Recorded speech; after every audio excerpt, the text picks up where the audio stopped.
Welcome to the HMO Property Podcast, where we connect, educate, and inspire the UK's HMO property community.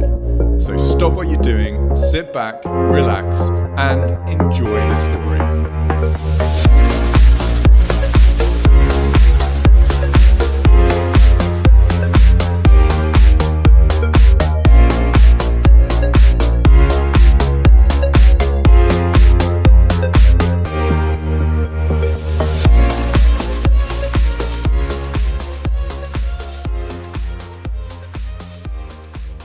What's up, HMO Nation, and welcome to another episode of the HMO Property Podcast with me, Rupert Wallace.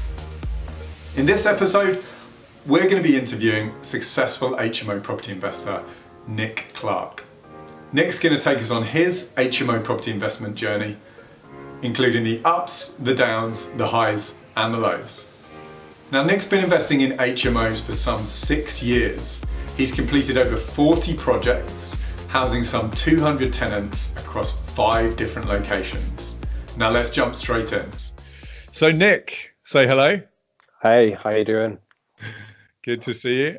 Nic, before we dive into the details, tell us about yourself. Give us a bit of your background before you started your HMO property journey. Yeah, so before property, I used to work in a corporate job. So I used to work in a call center up in the northeast of England, and I just pretty much got to a point I was supporting the family financially for many years, just because due to my dad's illness. And one day I just decided, I was sitting at work and I was, there's got to be more to life. There has to be more than just going to work, getting paid and that's it, And I was working stupid amount of hours, and I just got to a point where I had to do something differently. So I picked, as probably a lot of people's stories out there, picked up what is Rich Dad Poor Dad and started reading that book, and it just kind of like light bulb. Yeah, awesome book, and it was just like light bulb moments. So I just kept on reading that. And I'm not the greatest reader. I was dyslexic. It's got dyslexia, and I was really slow at reading. But there's one book that I just read page after page after page. And then I pretty much got educated how to learn how to invest in property professionally. But we had to start off sourcing. So we had no money when we started. So sourcing is pretty much where we started. But before that, I had business experience. I started my first business when I was 18, sold it when I was 21, a confectionery company. Nice. Tell us about that. So that was quite funny, actually. You talk about a creative deal. So I used to work at the time, I was a store manager at Domino's. And what I did was I decided I had an opportunity. I had a friend who actually had a confectionery business who wanted to get rid of it. And he said, listen, if you can just pay me the stock and for the equipment, you can have my patches. So I pretty much started doing that and raised the cash on credit cards and pretty much paid him that. And started doing markets for many years and trading sweets. We had over 100 different varieties of sweets. Wow, where was that, Nic? So we done that. So we had a one at where was it? Alnwick, and we had one in Catterick, and we also had one in Penrith. So just off Carlisle, just around that area. So we used to do like 3 different locations every week. And I just remember, like Mondays, used to go get the stock, and then we used to just pack sweets on a Monday and a Tuesday. And that was my kind of first official kind of entrepreneurial journey. And I just had the bug from then, but sold the business and started working for a corporate job again, just for some more stability until I figured out what I wanted to do next. Property was always in that mind, but I just didn't realize I didn't really know how to get in. So I picked up the Rich Dad Poor Dad because I wanted to get into stocks, and my thinking behind that was to build up cash and then start investing in property. But in essence, we realized we could start doing it with no money, and we started sourcing, and that's how we started getting into the business. And building our portfolio along the side, as well as helping others along the way, really. Got it. So you're a bit of a 2-pronged strategy of helping others achieve what they're looking to achieve whilst also building your own portfolio. Yeah, exactly, and that's what it's about. We've helped so many people now. We've got clients from that we've helped build their portfolios up and create them financial freedom, whether it's through buy-to-lets or HMOs. And yeah, it's been a fantastic journey. It has its ups and downs, as anything does. Nothing's plain sailing, especially in property, Sure. as we'd love it to be, but it's definitely worth it. Okay. So tell us about how you got into the world of HMO property specifically. Yeah, so we were sourcing a lot of buy-to-lets and purchasing buy-to-lets ourselves. And what we're finding is our clients wanted more HMOs. So they were getting to a certain point, maybe buying 3-4 buy-to-lets, and they said, "Listen, I want to now start scaling up the portfolio, but more higher cash flow." So what we started doing was started sourcing off HMOs. But before we done that, we said, let's put our money where our mouth is, because for us, it's important is to make sure we got a good process in place before we bring something to a client, because we want to make sure that we've got a client for life and they make money effectively. So we basically, our first buy-to-let, so one of our buy-to-lets we turned into a HMO, and we just pretty much done as like converted to 3 bedrooms, £60 per week per room. And that's pretty much how it started from there. And yeah, it started with students and then obviously some professionals, and obviously markets change. So you just adapt as markets change from there. That's pretty much how we started. And then we do, regular HMOs every month to ensure that we've got a meet up for our clients' demand as well as where we're going. Got it. And was there anything holding you back getting into HMOs? I think really, obviously, you hear a lot of things about things that could go wrong. The important thing is, I think, is understanding what the local licensings are. Obviously, now HMO regulations is pretty much near enough the same across the country, because we had the changes in October last year. Yeah, within reason. Yeah, within reason. So, but then it was just ensuring we knew what the local HMO officer wanted, etc. And having good relationships is always good. If you're unsure, you can always pick up the phone with them. It always helps having them on your side. Yeah, absolutely. So, I mean, as with many HMO investors, going from buy-to-let to HMO is initially a big hurdle, and then once you go through that once, you're pretty au fait with it. So, just tell us about that first HMO property deal that you've done. What did you buy it for? Or, I mean, I know you said it was a buy-to-let already, but what did you buy it for? Did you then revalue it as an HMO? Was it this 3-bed? Give us your first HMO property deal. Yeah, so we actually bought that for about 40 grand at the time. We spent so nice and cheap. So we bought that for 40 grand. We spent about 6k on it, and we got it revalued at around about, say, 55. So it was, it was a buy-to-let. That's what we bought it for. It was a good return on investment for ourselves. And then we already revalued it, and we decided not to revalue it because, we already pulled our cash out. We're happy with it, got a return on it, and then we just changed it into a HMO. It was a great location anyway. It was about 3 streets away from the university. Where was it? Which town? So that was in Middlesbrough. Right. And so we actually were a couple of streets away from the actual the university, which made sense for us to do it, really, to basically put into a HMO. Perfect. So out of interest, how is HMO investing? The buy-to-let stuff you've got going on at the moment is obviously great, but how has HMO investing changed your life, Nic? Yeah, I think for us, it's changed our lives in quite massive ways, because you can obviously increase your cash flow nicely, and uplift, get to your financial freedom figure a lot quicker. Yeah. And I think for my life, for me personally, has been a way of helping other people increase their cash flows, especially from a sourcing point of view, because it's just another strategy you can add to your toolbox. It's like, now we look at a property and we say, okay, what's what specifically asked before was like, what's our strategy? Okay, it was buy to let. Now we look at a property. Okay, what specific strategies can we do to it so we can be more strategic in it?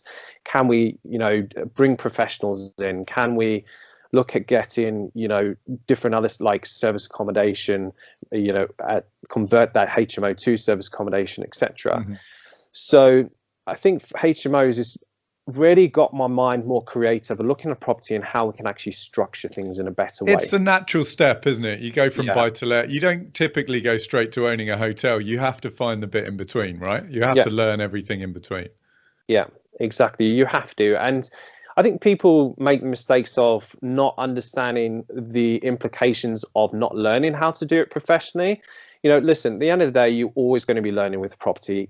Markets change. It's the reality of it, and if you don't change and adapt to those markets, then you're going to be outdated. You're going to be pushed out of the market. It's just the fact. We're seeing a lot of landlords currently at the moment that are offloading their portfolios and have been for quite a while because of Clause 24, not making the right tax changes, this restructuring the companies because of a lack of education or the lack of having the right people on their team. Because you don't need to know everything. It's having the right people on your team to change and tweak and adapt where you need to. And that for me is really important. And that's where I see where people have tried to do on their own. They come to us because they want to do it properly or they want to get property sourced to them, is that they don't have the right advisors on their team to get them to where they're wanting to be. And that ties into HMOs quite well because you can have different financing, like your mortgage brokerage firm, you have different type of products for HMOs than you would say buy-to-lets or service accommodation, etc. And having awareness of that and having the right people on your team can really make your journey a lot easier along the way. Having an HMO power team is something we absolutely recommend. Yeah, without a shadow of a doubt. Nic, tell us about your favorite part of HMO property investment.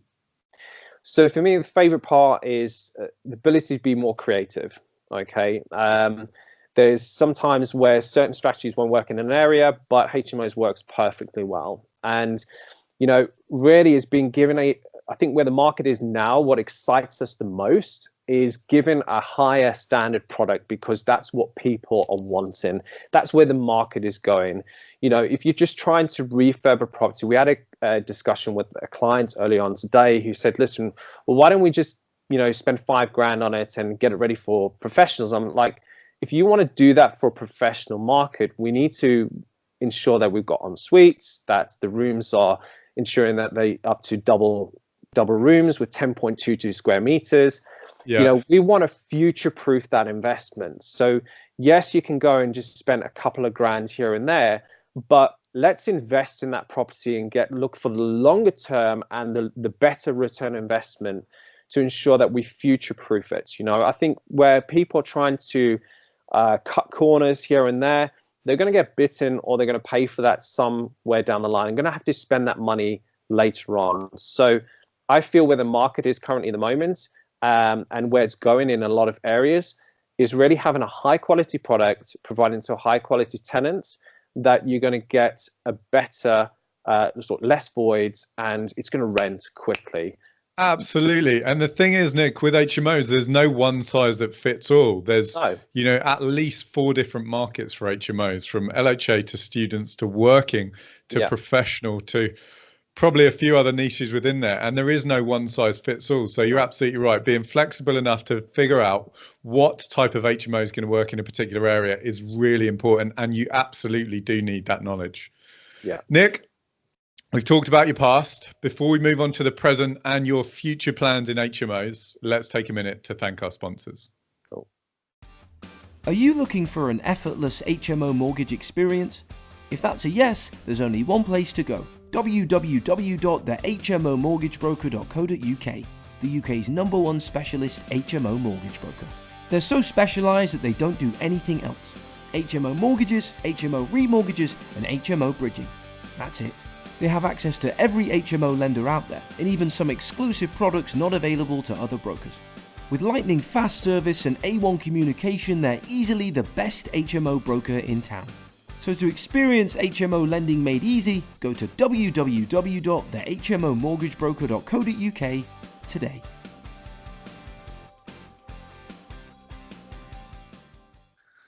Nic, fast forwarding to the present day, tell us about your HMO portfolio.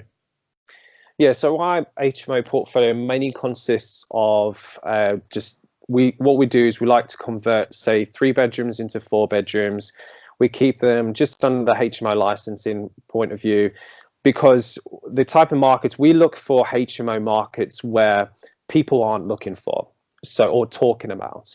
So we've got a team there. We've got a specific team member that looks for new markets, does research to understand and testing to find where HMO market people aren't looking. And for us is ensuring that we do in say 4 bedrooms, 5 bedroom HMOs personally, so we can ensure that if the market changes, or let's say that's in a couple of years time, that market disappears for whatever reason, we can turn it back to a buy-to-let if needed, So for us, what we're doing is ensuring that we are looking for areas that are up and coming.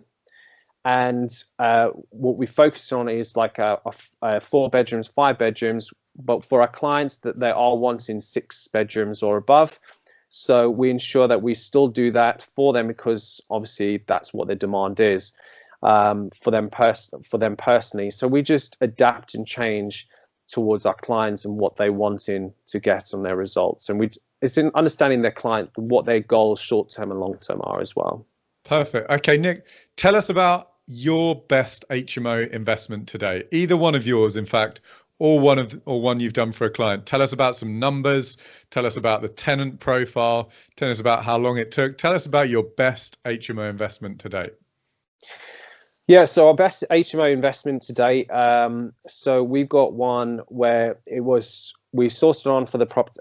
We negotiated the actual the deal. And we went back to the client, and obviously the client was like, listen, this is where I needed to be. So we went back and renegotiated it just because we had some other opportunities that we could do on the deal. And basically what happened was we walked into the property. It was an existing HMO, but it was retired. The landlord actually owned the property for, he'd owned it for many, many years, and he was an ex-builder, ex-builder, and basically what happened was he extended the property out the back. So he lived in the property. There was like an outdoor flat that he lived in, and it was connected to the actual main terrace property in the mid terrace. Okay. And there was 7 bedrooms in the actual terrace property, and then obviously the flat separate there. Now that was still connected. So what we did is we sourced that off, and we said to the actual owner, said, listen, you've got a garage at the back as well. Could potentially look at converting that into another flat. But what you'd have to do is look at cordoning off that current flat there at the moment. So we didn't actually have to go for planning regs or anything. We could just pretty much do it as is and completely refurb it. Now, the investor itself was very enthusiastic to obviously get more bedrooms out of it. So we sourced it off as a 7-bedroom HMO with a separate flat, needed a complete full refurb to come up to new development. Right. So that was what did you buy it for, Nic? 150 grand purchased for. Whereabouts in the country? That was in Middlesbrough. Right. So it's in a specific street, again, close to the university as well. And the refurb on that was, I think it was ended up to being about 50 grand on that property from there. And that was actually revalued at about 250 grand, that property. Great. So, which was good. Your client was happy? Very happy with that. Yeah, definitely. So, that in itself is a fantastic deal that they got, and they were happy with those returns, Obviously, we done our valuation, our fair market values are lower than that. It came back higher, which is great. And it's always nice to hear about that. But for us, it's always calculating things on the worst case scenario. You have to do it, and if it comes above than what they expected, then better. And what did it cash flow at the end of that? To be honest, I don't know if that at the top of my head. It was around about £1,000 a month ish around about that. Post refinance. Great. Post-refinance, Fab deal. Who doesn't want Yeah. £1,000 a month extra? Exactly. Yeah. And pulling some cash out on the refinance. Excellent. Yeah, exactly. Doesn't happen often, to be fair, but I mean, that was probably one of the best that we've done. So, okay. So on the HMO Property Podcast, we're all about being real, and I know you'll appreciate this, Nic. yeah. Tell us about one significant mistake you have made in your HMO business, just one that you think by sharing you might help others avoid in the future. Oh, that's a good one. I think for us is definitely builders wise is having a good building team. We've always had a really good building team, but I mean, we got to a point where we're sourcing like 10, 15 deals per month, and understanding your capacity of what your builders can actually do on a refurb, because builders I love them to bits, and we've got a really good building team. Do you? Yeah. Okay, I believe you. Well, there's some of them that I've been frustrated with. I think it's when you bring two builders together, one always thinks, you're a braver man than me. I know. So, but the important thing is having a good building team on board, but understanding what their capacity of what they can actually handle, because they always say, yes, I can handle more, but really understanding what they can handle. So we know that one of a building team can only handle a maximum of 3 refurbs per month. One can only do 2, the other can do 5. So having multiple builders there and keeping them completely separate, don't let them cross over. So have you got an example of one mistake that you've made where it kind of all blew up or went wrong that you think, I wouldn't do that again? Yeah, so definitely thing wouldn't do again is overlapping builders. So getting one builder to kind of finish off another work because they were too far behind, and it was it was like dealing with children. It was like it was it was like, this builder's rubbish and that, and it's like everyone, you want to understand what their standards are, and everyone does things slightly differently. And for us, that was a big headache for us, massively. I'm sure anything that saps your time and your energy like that just never turns out to be that good. And often, I'm sure in your business, the client doesn't even know about it. So no, it's kind of keep the headache to ourselves. Stupid. Yeah, 100%. So tell us about your portfolio, your personal portfolio plans for HMOs in the next 12 months. We'll move on to your clients later. Yeah, so our personal portfolio plan is really just keeping things to professional tenants, staying away from kind of LHA at the moment, just with obviously universal credit going on at the moment. That way, just so we can actually expand the portfolio, and then doing some rent-to-rents for ourselves personally, but looking at using it as a service accommodation kind of point of view as well. Okay. So yeah, so from a HMO point of view, sticking to professionals. Professionals, great. Okay. Yeah. And Nic, I know you run a sourcing business that we've started to talk about. So outside the portfolio, is there anything that you're up to in property, specifically including that business, that you think it might be useful to share with HMO Nation? Yeah, I think really from a sourcing point of view, especially if you're using a sourcing agent, is understanding exactly what you want. Now, people say that they want to be financially free or they want a HMO portfolio. Understand it from a numbers point of view. The important thing is we're in a market now where HMOs property in general is changing and adapting very quickly. But it's being aware that we have to provide, if you're going for a professional market, is providing a very high quality product that's going to last for years. Understanding what that strategy is, but being able to communicate to another person saying, this is exactly what I'm wanting. You bring me that, I'm going to say yes. And that's really, really important, because I find when we deal with clients, especially coming on board from a sourcing point of view, is the first kind of objection or kind of thing obstacle we've got to overcome is getting very clear on what they're actually wanting from a figures point of view. And a lot of people don't necessarily know what that looks like. So for us, getting that clear up front saves a lot of time for everyone in the process along the way. So especially from HMOs, and making sure that they're comfortable with spending the amounts of refurb that they need to spend, making them aware of what needs happening. That's really important as well, and the process and what level of experience they have as well. Okay. So any advice you'd give, given your experience, any advice you'd give current HMO investors? I think current HMO investors, for me, looking at where the market is currently at the moment, is definitely having that creative mind to change and adapt. Great. Always having that ability to innovate, doesn't matter about what your competitors are doing. What matters most is what you are doing currently at the moment. Okay. Yes, be aware of what others are doing, but how can you differentiate yourself, your company, your brand? How can you innovate to make things, I think it was in the One Thing where the author in there said, like, he constantly looks to break systems. Okay. And what we've been really good at within our sourcing company and our portfolio is put systems in place. Having that company can run without you is really important. But the ability to be able to innovate and change and adapt, where even when it doesn't necessarily need to, but how can things be improved? So we always look to our clients, and after we've sourced a deal, is how was your experience? How was your journey? Is there any way that we can actually improve your customer experience throughout that journey? And that's how we've always stayed ahead. This morning, I had a call with one of our clients. They've just completed on the refurb, on the sourcing property. It started refurb yesterday.